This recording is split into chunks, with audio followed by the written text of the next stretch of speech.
This is my first sewing project that's actually something you wear.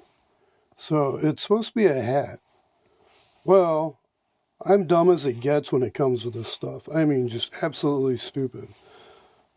Because when I cut this, I didn't think about the direction I was cutting. Like an idiot. I cut on the wrong side. So it's like a jester's hat? I don't know. It's dumb.